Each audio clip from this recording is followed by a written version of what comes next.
Alo, Trà Vinh xin chào các bạn. Hôm nay thì mình chia sẻ cái cách làm bánh bò nướng với trứng nè. Bánh bò thơm phức luôn. Bên trong thì mềm xốp và có nhiều rễ tre. Bánh làm rất là đơn giản, mình không có cần phải ủ bột, không cần dùng đến men luôn. Trộn xong là có thể làm được ngay á. Bây giờ mời các bạn mình cùng thực hiện luôn nha. Đầu tiên thì mình có ở đây 4 cái trứng gà lớn nha, size lớn. Nếu mà các bạn dùng cái trứng hơi nhỏ thì mình dùng 5 cái. Rồi 130g bột năng ha, là gần 1 chén vậy nè, là khoảng 13 muỗng canh. 120g bột mì đa dụng. Bên đây là 200g đường, 2/3 chén. Bơ thực vật thì mình dùng cái loại này. Nửa muỗng cà phê baking soda, 1 muỗng cà phê dung baking powder cùng với 1/3 muỗng cà phê muối. Nước cốt dừa mình dùng ở đây 400ml nha, mình ép ra từ 200g dừa nạo á. Mình cho hết lượng đường chuẩn bị vào chảo. Tiếp theo là muối, rồi mình bắt lên trên bếp ha. Các bạn để ở lửa vừa thôi. Chảo nó nóng thì đường bắt đầu nó sẽ tan ra từ từ. Còn nếu các bạn dùng đường thốt nốt thì mình cho một chút nước cốt dừa vô rồi cái mình nấu trực tiếp luôn nha. Bỏ qua cái bước thắng caramel này. Chảo bắt đầu nó nóng rồi nè, đường nó sẽ chảy ra. Cái này là mình tạo màu cho bánh, cũng như là giúp cho bánh của mình nó thơm hơn bằng đường cát trắng. Các bạn cứ đảo nhẹ nhẹ vậy nè, để cho phần đường nó tan ra hết nhanh á. Lửa ở mức thấp thôi ha, không thôi là nó dễ bị khét, nó sẽ bị đắng bánh á. Phần đường mà nó tan, nó chảy ra hết vậy là được rồi nè. Đường của mình vậy nó sẽ có màu đẹp. Tiếp theo là mình cho vào một ít nước cốt dừa thôi ha, không có cần phải cho hết đâu. Tại vì cái phần nước cốt dừa còn lại thì cứ để yên chút nữa mình trộn vào sau thì phần đường nó sẽ nhanh nguội hơn. Tiếp theo mình cho vào đây 1 muỗng canh bơ thực vật. Bơ sẽ giúp cho bánh của mình nó thơm hơn. Rồi cái phần đường này nó còn đang nóng nè, các bạn cứ khuấy đều để cho nó tan bơ ra là được à. Quay qua bên đây thì mình đập hết 4 cái trứng gà cho vào trong thau. Mình làm cái phần nước đường trước cho nó nhanh nguội, sau đó thì bắt đầu hãy trộn phần bột. Cho hết cái trứng gà xong các bạn khuấy đều một cái. Mình trộn sơ sơ để cho trứng nó tan ra hết á. Cái lòng đỏ và lòng trắng nó sẽ quyện vào nhau. Không có cần phải đánh nhiều quá đâu. Mình đánh chút xíu thôi à. Miễn sao cho trứng nó tan ra là được à. Nó sẽ lên những cái bong bóng nhỏ nhỏ đó. Trứng thì các bạn đánh một chút để cho nó đừng có bị tanh. Rồi quay qua bên đây mình sẽ cho hết cái lượng nước cốt dừa vào trong cái phần nước đường nè. Nước cốt dừa nguội, nước đường thì nó hơi nóng cho nên mình hòa quyện vậy nó sẽ nguội. Khi mà nước đường nó nguội, nó ấm ấm nhẹ nhẹ đó, mình hãy cho vào trứng nha, chứ đừng có nóng quá. Nóng quá các bạn cho vô là một chút nữa cái bánh của mình nó sẽ không có thành công á. Rồi bây giờ mình sẽ cho bột vô nè, 130g bột năng. Tiếp theo là 120g bột mì đa dụng, hiệu nào cũng được hết. Thì tổng lượng bột mình dùng ở đây là 250g và 400ml nước cốt dừa. Cứ trộn đều lên nha, cho hỗn hợp bột của mình nó quyện đều vào trong nước cốt dừa đường.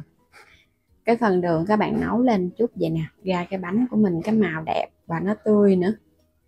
Giống như là đường thốt nốt, nhưng mà cái màu đường thốt nốt mà nấu lên nó sẽ không có đẹp bằng cái màu đường cát đâu, nó sẽ hơi bị sậm hơn á.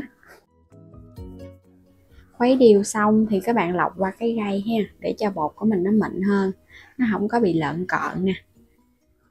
Cái này chỉ cần trộn thôi à, cho nó đều một cái, cho nên là lọc qua đây cho nó nhanh. Bột với lúc này được cái mùi thơm lắm luôn á, béo nước cốt dừa nữa. Bánh này thì chủ yếu là cái độ ngọt và béo, nên là các bạn làm đường nó hơi nhiều một chút, bánh nó ngọt thì nó mới ngon. Kết hợp với cái béo nước cốt dừa nữa, bánh của mình nó mới hấp dẫn nha. Lọc hết luôn, mình sẽ lấy hết toàn bộ cái phần bột này luôn. Rồi bây giờ các bạn sẽ cho lần lượt 2 loại bột nở vô, baking powder và baking soda. Một loại baking powder sẽ giúp cho bột của mình nó nở xốp, còn baking soda sẽ giúp cho bánh có rễ tre. Khuấy đều xong làm nóng chảo, các bạn sẽ gót bột vô, mình lọc qua cái gây thêm một lần nữa nha, để bảo đảm cái phần bột nở nó quyện đều vào trong cái phần bột á.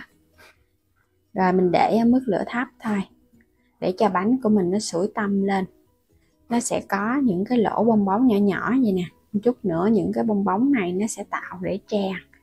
Và đậy nắp cho bánh nó chín kỹ. Mình nướng cái chảo bánh này là nửa tiếng đồng hồ nha. Bánh của mình nó đã chín rồi á.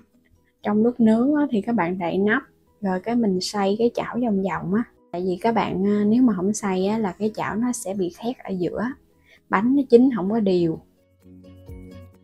Rồi mình sẽ lấy cái khuôn bánh ra, thơm phức và nhìn ngon quá chừng. Bánh nó nhẹ lắm các bạn, nó xốp á. Bên trong á, thì có rễ tre. Những cái lỗ khí nhỏ nhỏ này chính là rễ tre cho bánh á. Cầm lên cái bánh rất là xốp luôn. Nó không có nặng tay. Nó nhẹ giống như là mình làm bánh bò hấp, bánh bò xốp hấp vậy đó. Và làm mà có xốp, nó mềm thì cái bánh của mình nó không có bị tanh trứng. Còn các bạn làm mà cái bánh nó nặng á, nó chai á, là ra cái bánh nó bị hôi mùi trứng lắm. Nó không có thơm đâu. Đây, cắt ra bên trong cho các bạn xem nè. Bánh xốp ha, và có rễ tre nè. Từ trên xuống dưới xốp đều, nhìn ngon quá. Cắt ra những cái miếng nhỏ nhỏ ha. Bánh làm đơn giản, dễ thành công. Các bạn lưu ý một số điểm mình chia sẻ xem cho kỹ một chút để bánh nó ra thành công, không có bị chai.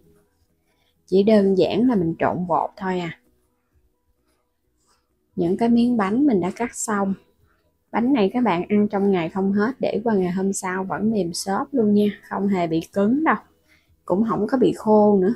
Mình kết hợp bột nở vô để bánh của mình nó xốp ngon và nó thơm phức à.